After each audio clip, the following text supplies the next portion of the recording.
तो यहाँ आ जाएगा 13 आउट ऑफ 52। इसके बाद थर्ड जी किंग का। अब किंग में क्या उसने बताया कि किंग ब्लैक में हो या रेड में हो या क्लब का हो, स्पेड का हो, हार्ट का हो, डायमंड का हो। अगर ऐसा नहीं बताया तो मींस कि किंग, अगर क्लब में मैंने कहा कि क्लब में एक किंग है तो स्पेड में भी एक है, हार्ट में भी एक है और डायमंड में भी एक है, तो टोटल किंग कार्ड कितने हो गए 4। तो यहां पर आ जाएगा 4 ओवर 52, मतलब 52 कार्ड में सिर्फ 4 कार्ड्स किंग के हैं, तो आने की प्रोबेबिलिटी आ जाएगी। इसके बाद क्वीन कार्ड, तो क्वीन कितनी होगी 4, तो 4 बाय 52। नेक्स्ट फेस का। अब फेस में भी आइडेंटिफाई नहीं किया कि वो क्लब का है, हार्ट का है, डायमंड का है, स्पेड का है, तो मींस के फेस कार्ड या पिक्चर कार्ड हर एक के अंदर, हर शेप के अंदर कितने कितने हैं 3। तो हमारे पास टोटल शेप है 4, तो मींस के 12 कार्ड्स हमारे पास ऐसे होंगे जिनके ऊपर फेस या पिक्चर कार्ड बनी होगी, तो 12 आउट ऑफ 52 इसका आंसर है। Next red card. अब अगर रेड कार्ड बोला है तो रेड कार्ड टोटल कितने हैं 26। क्या रेड में उसने ये बोला है कि हार्ट या diamond? Red card, red number का। तो अब रेड कार्ड है तो इसमें रेड कार्ड में भी उसने हार्ट डायमंड को अलग अलग करके नहीं बोला, तो मींस के हार्ट में भी 9 नंबर कार्ड्स होंगे रेड, और डायमंड के अंदर भी 9 नंबर कार्ड्स होंगे रेड कलर में, तो टोटल नंबर कार्ड्स बन जाएंगे 18 डिवाइडेड बाय 50।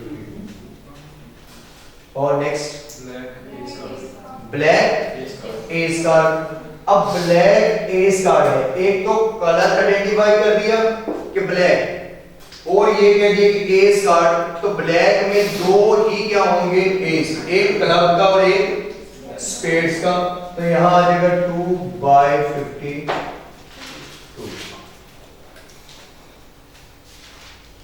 इसके बाद जी diamond king card and ace card. अब सिर्फ ये कहे कि वो कार्ड क्या होना चाहिए, एस कार्ड होना चाहिए। अब ना उसने ब्लैक बोला, ना रेड बोला, ना क्लब, ना हार्ट, ना डायमंड, ना स्पेड्स, तो मींस के टोटल एस कार्ड कितने होंगे 4 आउट ऑफ 52। मींस के एक क्लब में है, एक स्पेड में है, एक हार्ट में और एक डायमंड में, तो 4 by 52। Next diamond king card. अगर हम आए तो डायमंड में, रेड में, डायमंड में किंग कितने होंगे, सिर्फ एक होगा, तो 1 बाय 52।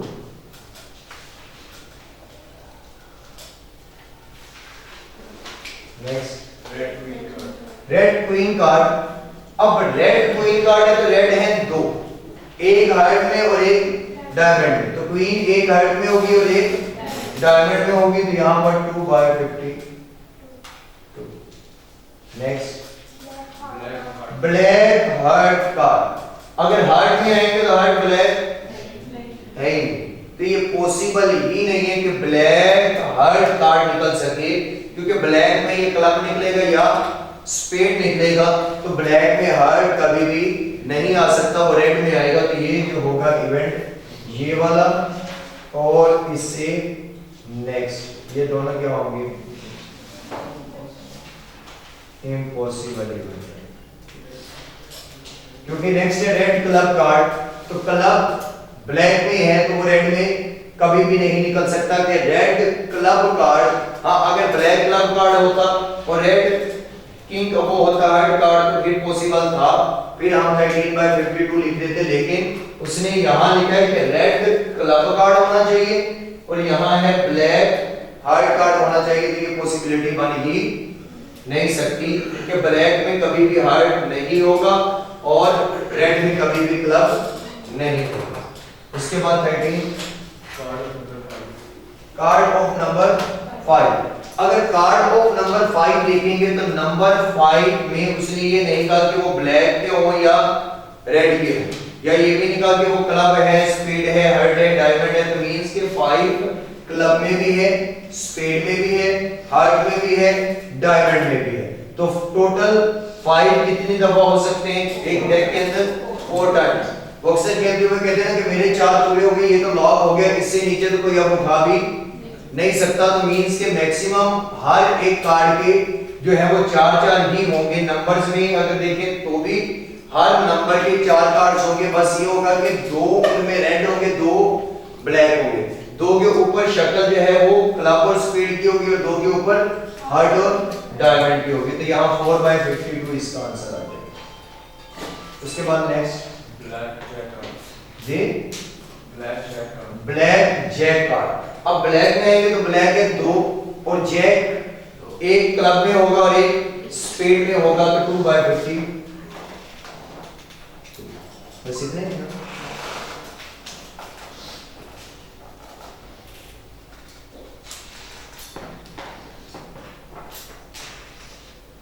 ये बेसिकली पेपर में इसके क्वेश्चन कम पूछे जाते हैं।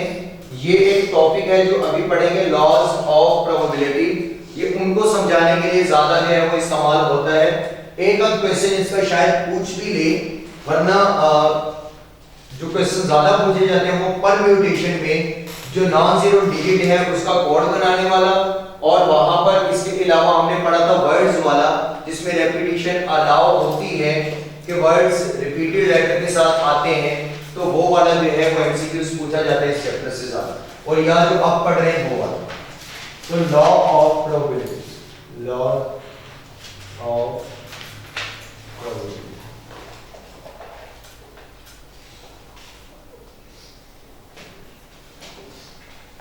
लॉ ऑफ प्रोबेबिलिटी, इसके 2 लॉज हैं, एक है एडिशन लॉ और एक है मल्टीप्लिकेशन लॉ। प्रोबेबिलिटी के 2 लॉज हैं, एक है एडिशन लॉ और एक है मल्टीप्लिकेशन लॉ।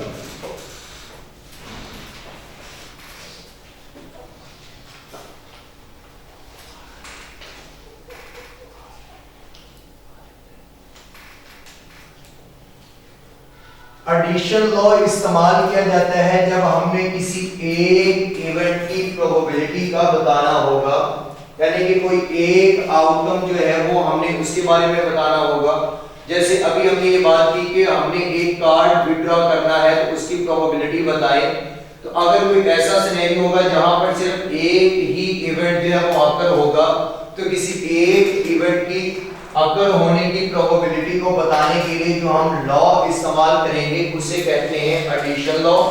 और अगर हमने किसी एक या 2 या 2 से ज्यादा इवेंट जहां अकर होंगे उसकी प्रोबेबिलिटी को बताना होगा तो हम इस्तेमाल करेंगे मल्टीप्लिकेशन लॉ। तो हम कह सकते हैं कि एडिशन लॉ में सिर्फ एक इवेंट अकर होगा, तो यहाँ लिख लेंगे कि अकरेंस ऑफ ओनली 1 इवेंट। यहाँ पर सिर्फ क्या होगा, एक इवेंट अकर होगा।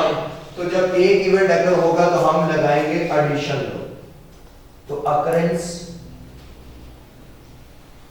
ऑफ ओनली 1 इवेंट, जब कोई एक इवेंट अकर होगा तो तब हम लगाएंगे एडिशन लॉ। और एडिशन लॉ में उसके क्वेश्चन में हमें कहीं ना कहीं जो है वो हिंट मिलेंगे कि क्वेश्चन में जो वर्ड इस्तेमाल किया जाएगा वो होगा और, एट लीस्ट, एट मोस्ट,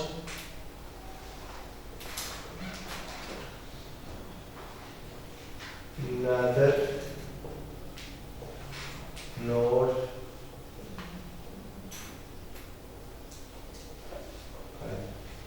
ये वर्ड्स जो है वो क्वेश्चन के अंदर इस्तेमाल किए जाएंगे। तो यहां से भी हमें हिंट मिलेगा कि ये क्वेश्चन किसका होगा, एडिशन लॉ का। और एडिशन लॉ को हम और लॉ भी कहते हैं, एडिशन लॉ को हम और लॉ भी कहते हैं, और मल्टीप्लिकेशन लॉ को हम एंड लॉ का नेम देंगे।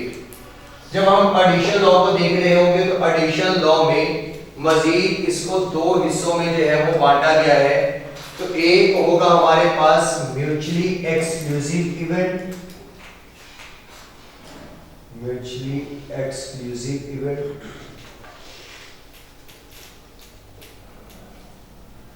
और एक होगा नॉट म्यूचुअली एक्सक्लूसिव।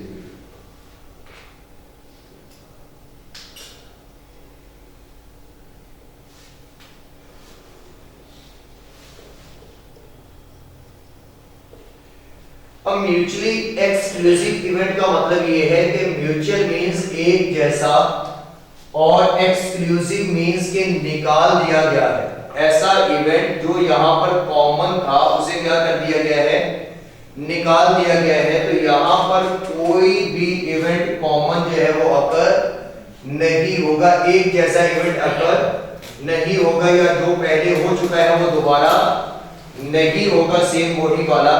तो अगर दोबारा नहीं होगा तो मींस के यहां पर एक ही इवेंट हमें चाहिए, अगर वो दोबारा होगा तो फिर उसे क्या कर दिया होगा, यहां पर एक्सक्लूड कर दिया होगा। और दूसरा सिनेरियो है नॉट म्यूचुअली एक्सक्लूसिव इवेंट, ऐसा इवेंट जहां पर अभी कुछ ना कुछ कॉमन है, एक्सक्लूड नहीं किया गया। तो जहां एक्सक्लूड नहीं किया गया होगा तो मींस के वो एक से ज्यादा इवेंट वहां पर आए पड़े होंगे, तो हम उन्हें क्या करेंगे, एक्सक्लूड करेंगे। ये आप लोगों ने पढ़ा होगा चैप्टर नंबर 5 के अंदर 9th क्लास में, कि जब आप एक बॉक्स बनाया करते थे तो उसमें 1 2 3 4 5 6 7 8 9 लिखा होता था, तो कुछ शेडेड एरिया होते थे, या शायद शेडेड एरिया वैसे भी बुक के अंदर ऐसे दो डायग्राम बनाई होती थी और लिखा होता था कि ये A है और ये B है और ये इनका कॉमन शेडेड एरिया है। तो ये बेसिकली ये कॉमन वाला है कि कॉमन को अभी एक्सक्लूड नहीं किया गया। और अगर दोनों का एरिया अपना अलग अलग होगा तो मींस के कोई भी इवेंट इसमें कुछ भी अगर एक साथ नहीं हो रहा, मींस के A अलग है और B अलग है। और अगर कहीं ना कहीं कुछ दोनों में कॉमन है, A भी उसे इंक्लूड करके बैठा है और B भी उसे इंक्लूड करके बैठा है, तो मींस के जो म्यूचुअल है अभी उसे एक्सक्लूड नहीं किया गया, तो हम उसे क्या करते थे, इंटरसेक्शन लेके क्या कर देते थे, एक्सक्लूड करते थे। यूनियन इंटरसेक्शन पढ़ा है, तो उसी के लिए इस्तेमाल होता था। तो यही फॉर्मूला जो है वो यहाँ पर इस्तेमाल होंगे। तो अक्सर ऐसा भी होता था कि 1 2 3 4 5 6 7 8 9 कुछ एरियाज ऐसे सिलेक्ट किए होते थे और कुछ ऐसे होते थे। अब इनमें कुछ भी कॉमन नहीं, लेकिन अगर मैं ये अरेज करके ये कह दूं कि ये A का भी है और ये B का भी है, तो मींस कि इसमें दो ऐसा है जो कॉमन है, वो A में भी आ रहा है और वो B में भी आ रहा है। तो मींस कि ये जो म्यूचुअल है अभी उसे एक्सक्लूड नहीं किया गया होगा, तो हमने फिर क्या करना होगा, उसे एक्सक्लूड करेंगे। तो अगर तो केस बनता है म्यूचुअली एक्सक्लूसिव इवेंट का, उसके लिए फॉर्मूला है probability of event A is equal to probability of A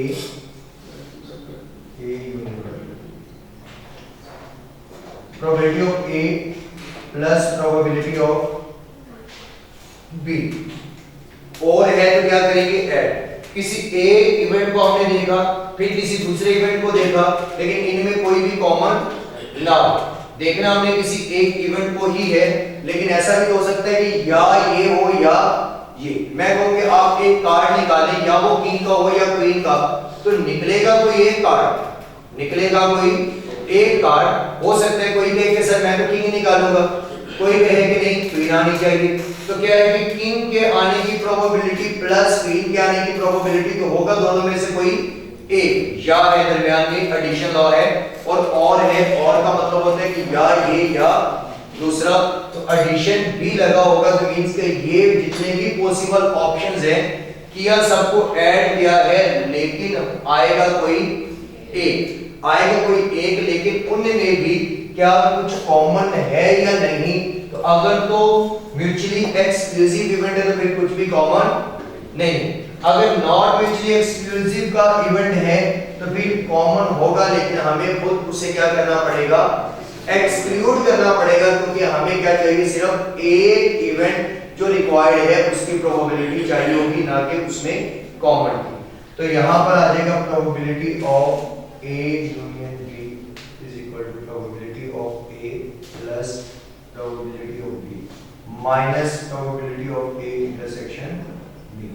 जो कॉमन है उसे क्या कर देंगे, माइनस। ये इसमें होगा कॉमन, उसे हम क्या कर देंगे, माइनस कर देंगे। तो इसे हम शॉर्ट फॉर्म में जो है वो मी कहा करेंगे और इसे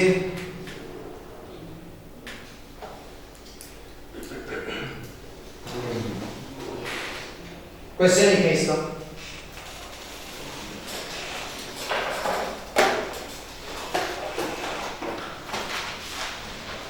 From a pack of 52 cards, from a pack of 52 cards, a card is drawn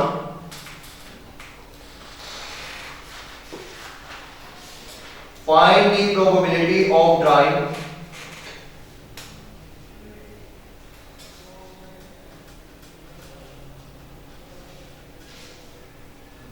पहला क्वेश्चन,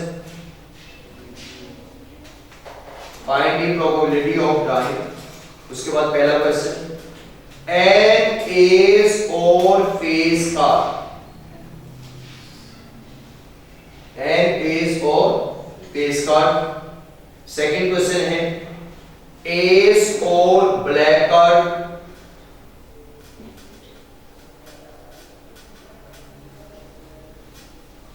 क्वीन और डायमंड कार्ड,